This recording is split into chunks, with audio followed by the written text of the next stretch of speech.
I hate when I have to do that, but it's just the way it goes. So we're going to start with this. This is our hill. And as we were talking yesterday, I tried to make reference to this. What did I say when I was making reference to what H naught meant? The relative to the lowest reference point. Okay, so there was a lot of words there. I'm going to clean it up and say this is the reference level. You have to choose the reference level. Now, second period proved me right, so let's see if you guys have proved me right. I'm going to say a bunch of things here, and then in like 5 minutes from now, I'm going to ask some questions of you guys, and you're going to not be able to answer them. And I'm going to turn the heat up on you guys by calling out specific people. Do you understand each other? And I'm going to try and go for the person who's slinking away, trying not to be called on. That's my goal today. So I want to be very clear. I'm looking for you to get this answer wrong. I'm telling you what the correct answer is right now. So I'm going to ask in a few minutes for you to tell me what the potential energy of something is, or the energy that an object has. And one of the things that you should always ask, if it's not specified, is relative to what? You see, the reference level is you deciding or you being told, where's your point of reference? As I talked about yesterday with my iPad, if I ask how much potential energy something has, do I have to actually go back down to the first floor and consider that? Or is there a way that we can determine reference? You have a choice. You can pick any point you want, any level position that you want to be the reference level. It doesn't matter where that is. I could choose the reference level to be above the slope if I wanted. That'd be kind of silly because all of my heights would be negative, but I could do it if I wanted. So I've suggested to you that if you get to make the choice, make the lowest point your point of reference. You don't have to, but you should. If you want to just pick a place and not have to think about the reference level very much. Now, this particular drawing didn't give you a chance to do that very much because I hadn't put any distances on there, so you didn't have any reference at all anyways. But if you have to choose, make the lowest point your point of reference, because that's a simple thing to do and you can be consistent about it. But you don't have to. You can choose any place you want to be your point of reference. If a problem doesn't ever ask about what's going on down here, then maybe don't make that your point of reference if you want to make your problem a little bit simpler. But it won't make any difference where you choose your point of reference. But if the problem gives you a point of reference, well, you had better use it. So I'm going to make for this example down here the point of reference. And I'm going to say that this is 10 meters high, and this is 4 meters high, and this is 5 meters high. And then I'm going to set a box on the slope right here. Just set it there. And we're going to say that although I painted it yellow, that this is an icy slope. Okay? Excellent. Now let's say that this box has a mass of 2 kilograms. I would like you to calculate the amount of energy the box has right now if the box currently has a velocity of 0. Can you tell me the total amount of energy the box has?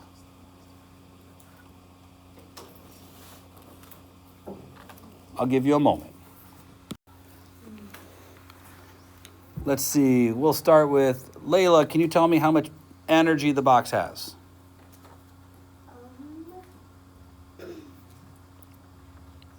Good start. All right. Can you tell me what type of energy the box may have?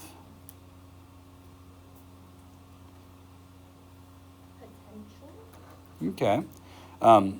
You sound like you're asking me, so let's remember a little bit. Potential energy will exist for objects that are above the reference level.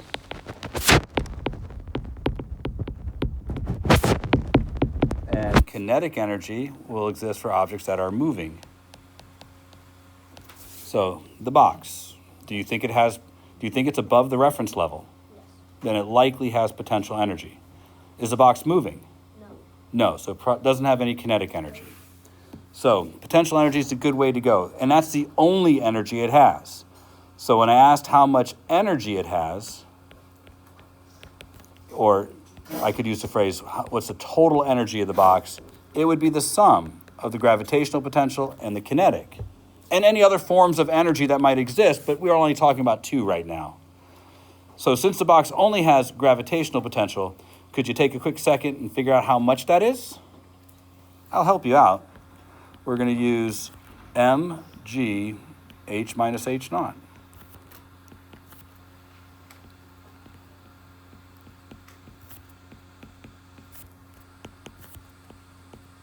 There, I helped you out. What do you think? Yes. How much? 200. And what's the J stand for? Joule. 200 joules. That's right. That is the amount of energy the box has at this moment. Now, I'm going to call on somebody else, and I'm going to label this A, B, and C. These three places. So, Gabrielle, how much energy does the box have at A?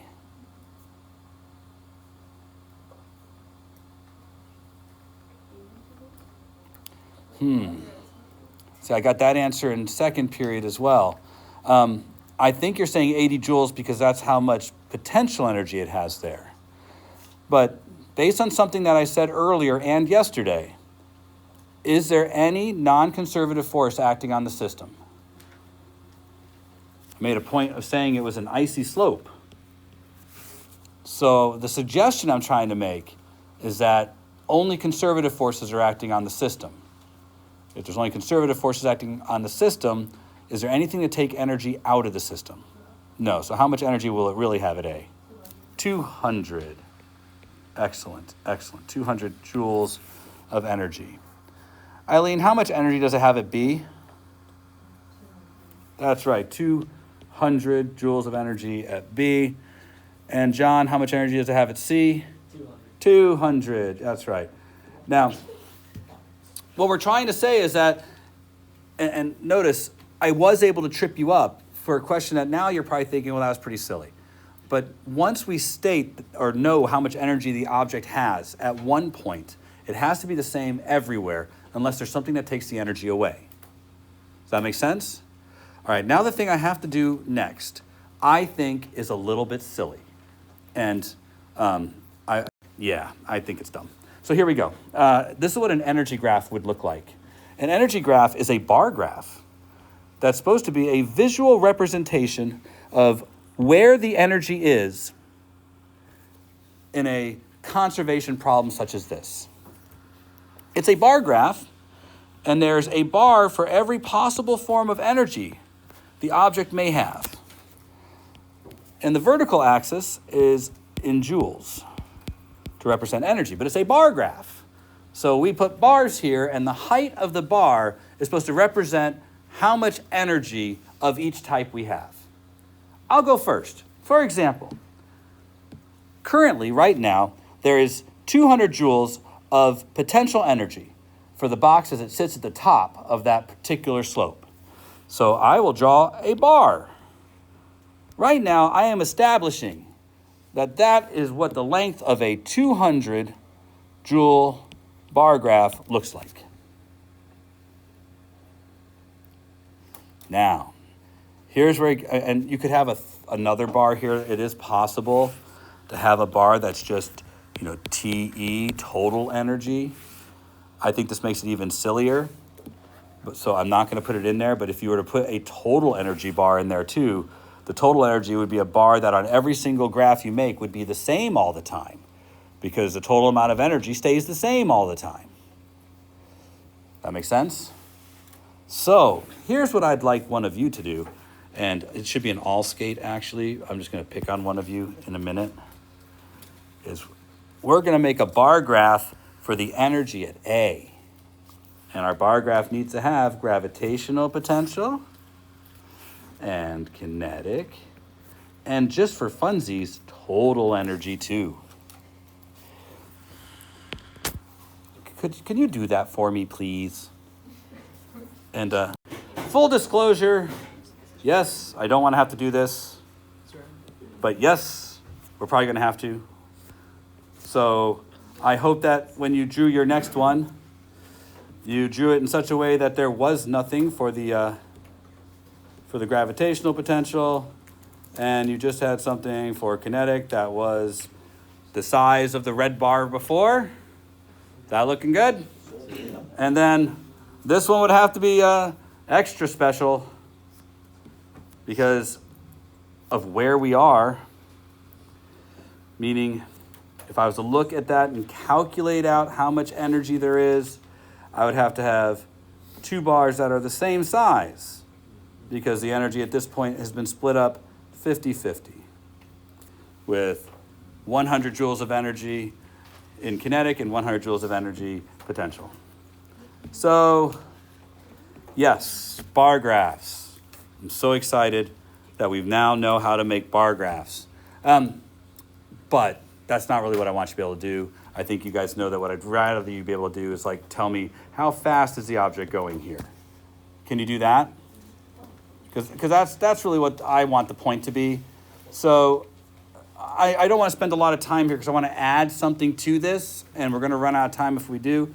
So you need to be able to do both of these things. You have to be able to talk about the energy, but you also have to be able to talk about what the object does. And so here, in this case, I want to know how fast it's going, which is a conservation of energy problem where I set the energy at this top of the hill equal to the energy at C.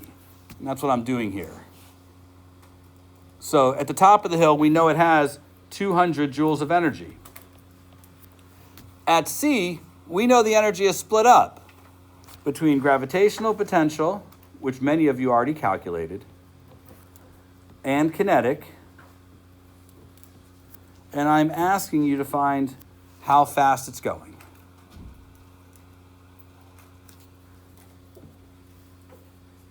Now, again, I don't find this to be particularly challenging if you know what to do. Meaning if you know you're setting one energy equal to the other. Once you've done that, you're just listing out the types of energies and then putting in the information you have. You're going to have enough information to flesh this out and be able to answer this question, meaning you're going to have enough to know one of the energies. And here, we know how high the object is, so it makes finding out how fast it's going pretty easy.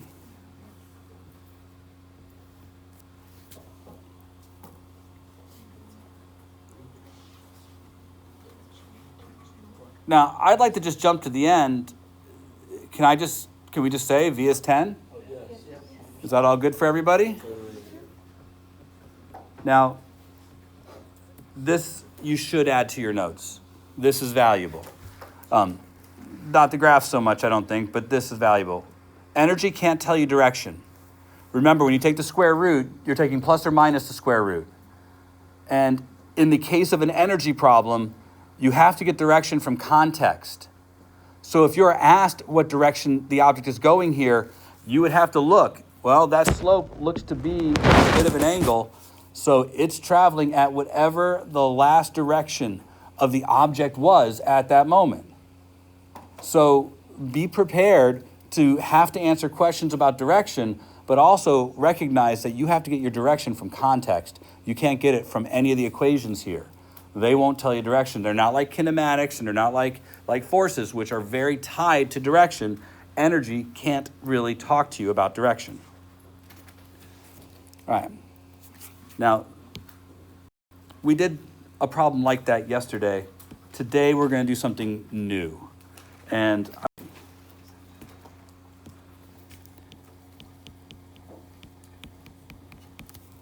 so elastic potential energy.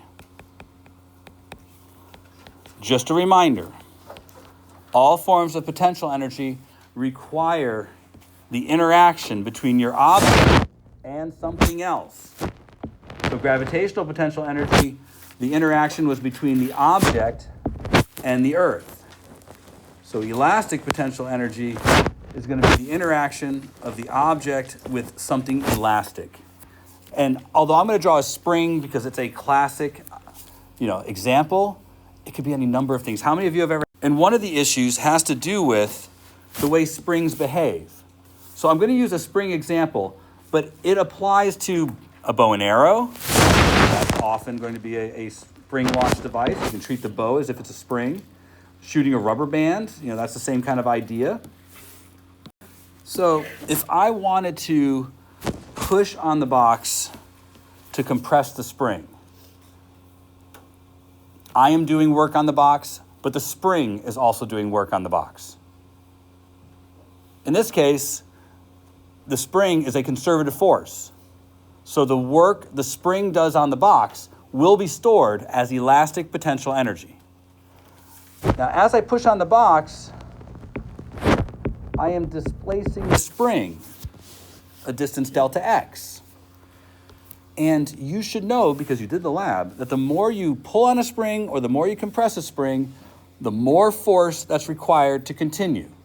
Because you should remember that springs obey Hooke's law. So the force required to compress a spring increases as you stretch or compress the spring. So if I want to compress the spring a little more, I will have to increase how much force I apply. Does that make sense? You guys remember this from springs? Well, here's the problem. Our definition of work is based on a constant force being used. So the math we have can't be used to calculate work because we just don't know.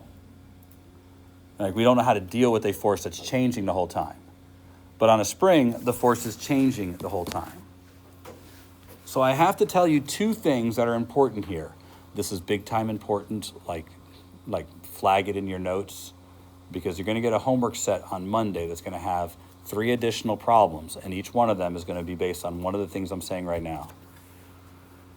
If you have a force that is not constant, you can't use this formula to calculate work.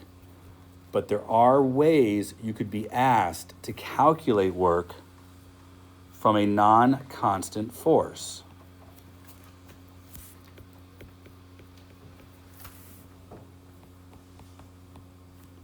One of them, I talked about at the beginning of the year, that whenever you're faced with a graph, you're supposed to test the graph to see if the slope or area has meaning. So a force versus displacement graph would have an area that would be force times displacement.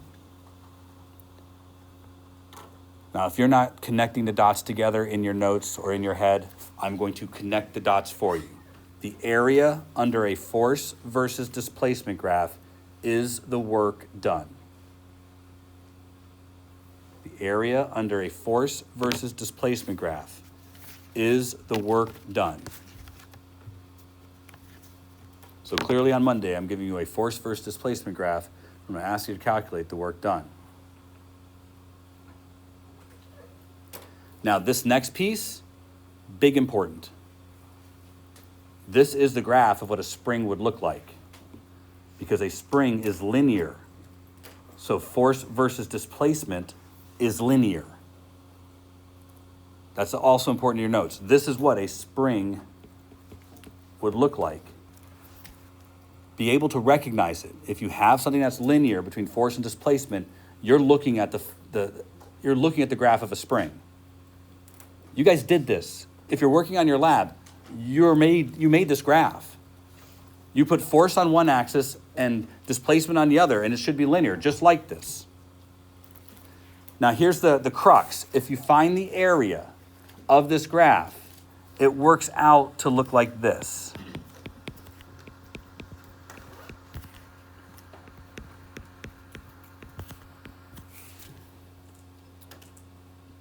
To get from that graph to this equation is a little complicated. I'm going to leave that out. But if you find the area of this graph and use the formula we talked about between work and energy, you will find that this is the equation for elastic potential energy.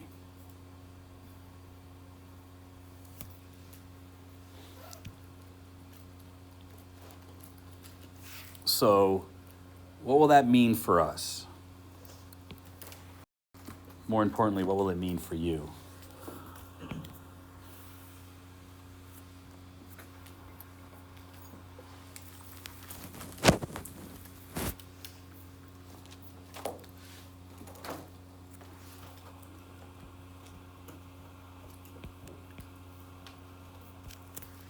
So I have a spring that is uncompressed,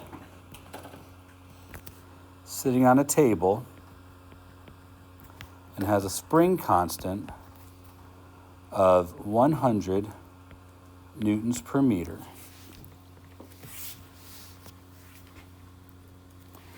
And I have this awkward looking ramp thing, but up here, I have a box. Now, a problem like this, I think you're going to have to be given reference for it. And I think a clear and appropriate reference level is the one that's being displayed already. So I'm going to tell you that the box is starting 3 meters above the reference level and has a mass of 0.5 kilogram.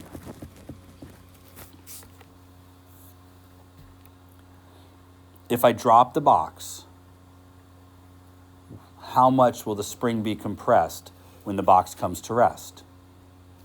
Assume that this is a frictionless surface.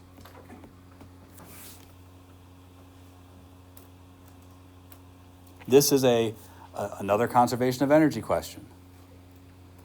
Do you clearly see that at the start of this problem, we have potential energy in the box?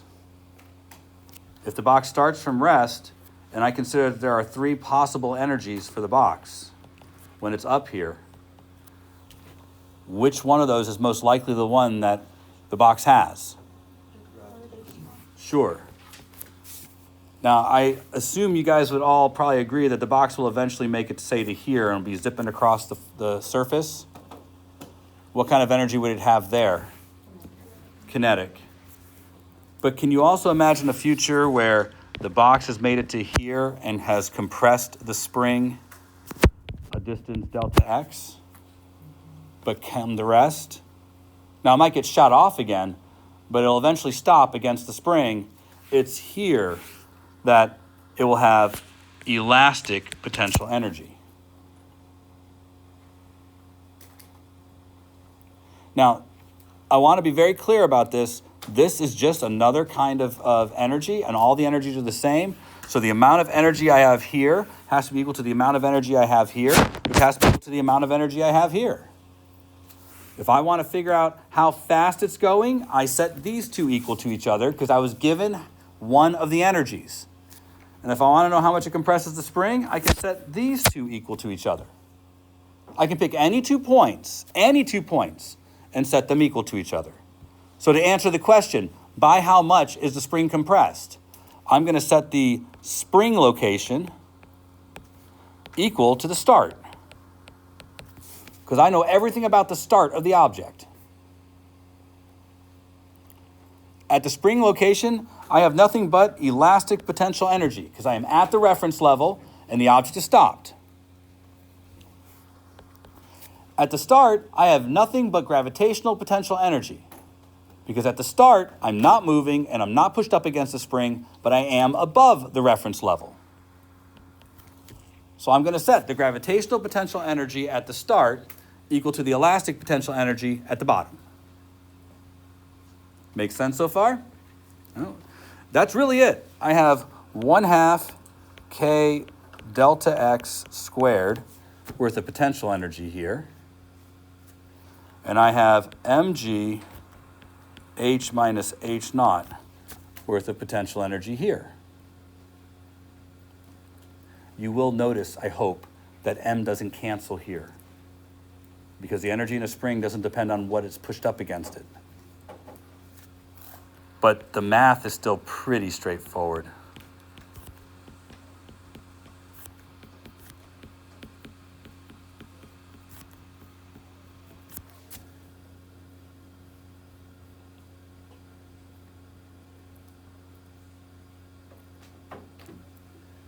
Now, you understand the rest of this is just pushing buttons, right? If you can lay this out, you're probably going to get the bulk of the credit. But then there's the arithmetic. There's arithmetic here. So when I do the arithmetic, I think I'm getting the square root of 0.3.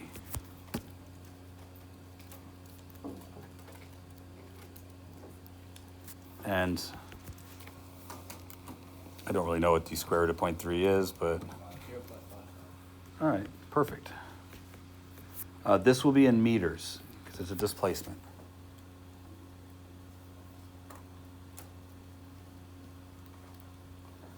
What do you think? Not terrible?